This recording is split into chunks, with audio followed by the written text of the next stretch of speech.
오늘 함께 보실 말씀은 사사기 6장 11절에서 24절 말씀입니다. 말씀은 제가 읽겠습니다. 주님의 천사 아비에셀 사람 요아스의 땅 오브라에 있는 상수리 나무 아래에 와서 앉았다. 그때 요아스의 아들 기드온은 미디안 사람들에게 들키지 않으려고 포도주 틀에서 몰래 밀 이삭을 타작하고 있었다. 주님의 천사가 그에게 나타나서 힘센 장사야, 주님께서 너와 함께 계신다 하고 말하였다. 그러자 기드온이 그에게 되물었다. 감히 여쭙습니다만 주님께서 우리와 함께 계시다면 어째서 우리가 이 모든 어려움을 겪습니까?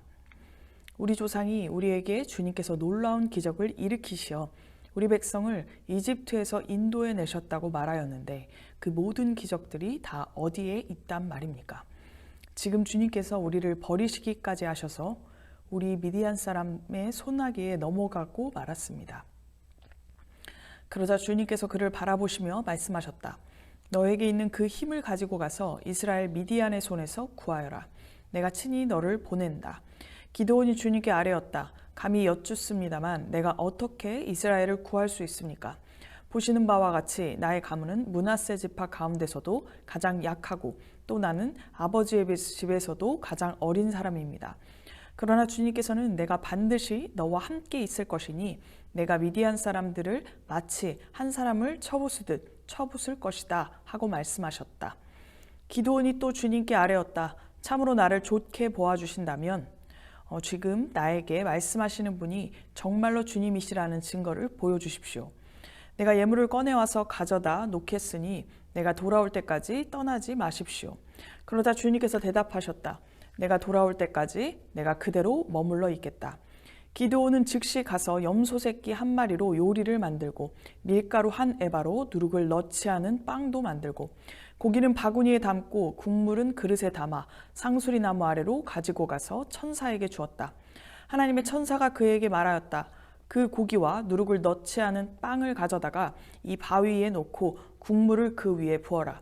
기드온이 그대로 하였더니 주님의 천사가 손에 든 지팡이 끝을 내밀어 고기와 누룩을 넣지 않은 빵을 댔다. 그러자 불이 바위에서 나와서 고기와 누룩을 넣지 않은 빵을 살라버렸다.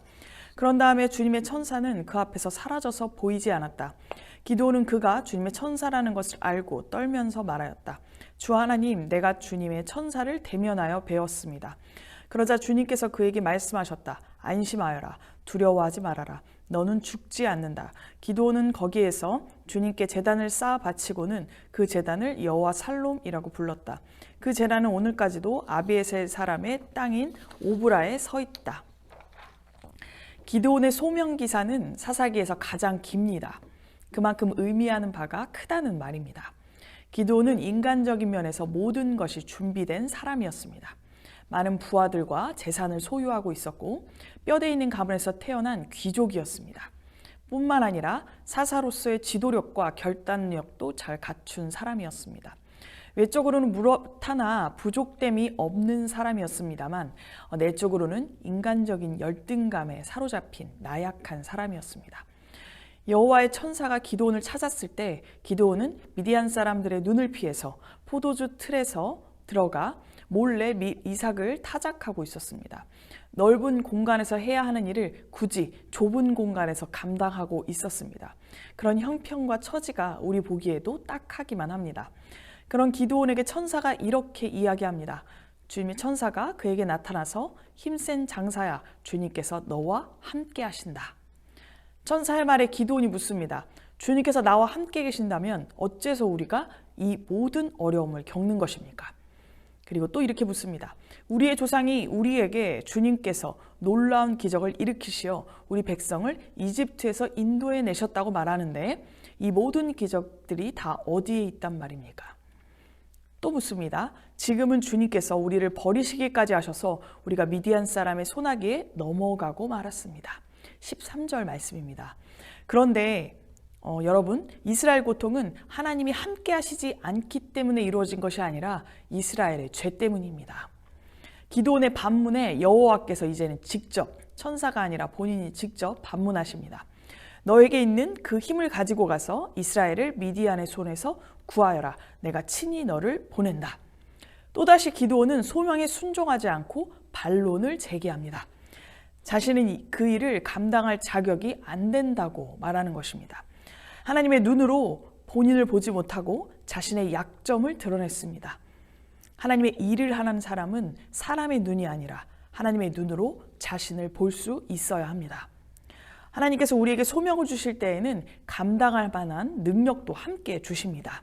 그렇기 때문에 하나님의 일은 우리가 하는 것이 아니라 하나님이 하시는 것입니다.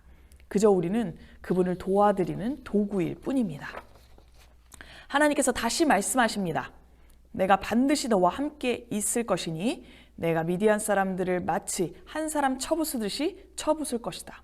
그렇습니다. 기드온의 승패는 하나님께서 함께 하시느냐 하시지 않느냐에 달려 있습니다. 사람의 능력과 자격에 있는 것이 아닙니다. 그런데 기드온은 또다시 말씀하시는 분이 여호와신지 하나님이신지 그 증표를 보여달라고 말합니다. 참으로 나를 좋게 보아주신다면 지금 나에게 말씀하시는 분이 정말로 주님이시라는 증거를 보여주십시오. 내가 예물을 꺼내와서 가져다 놓겠으니 내가 돌아올 때까지 떠나지 마십시오. 주님께서는 기드온이 돌아올 때까지 기다리시겠다고 하십니다.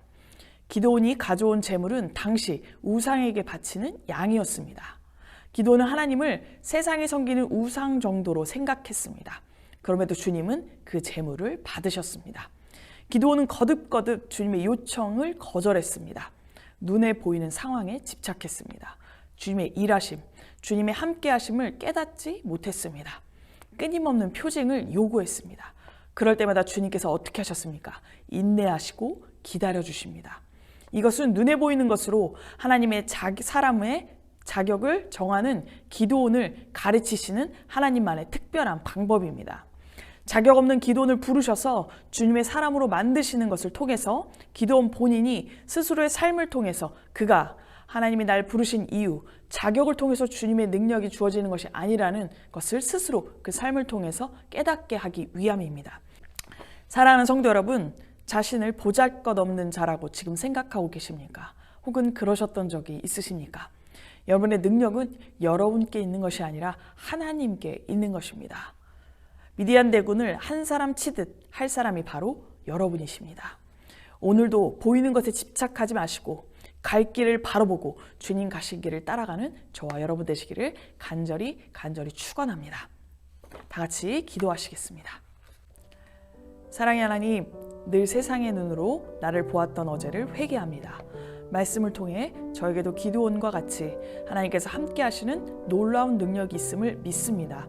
저보다 앞서 일하심으로 불가능이 없는 그 주님의 능력으로 현실의 장벽을 뛰어넘게 하여 주시옵소서.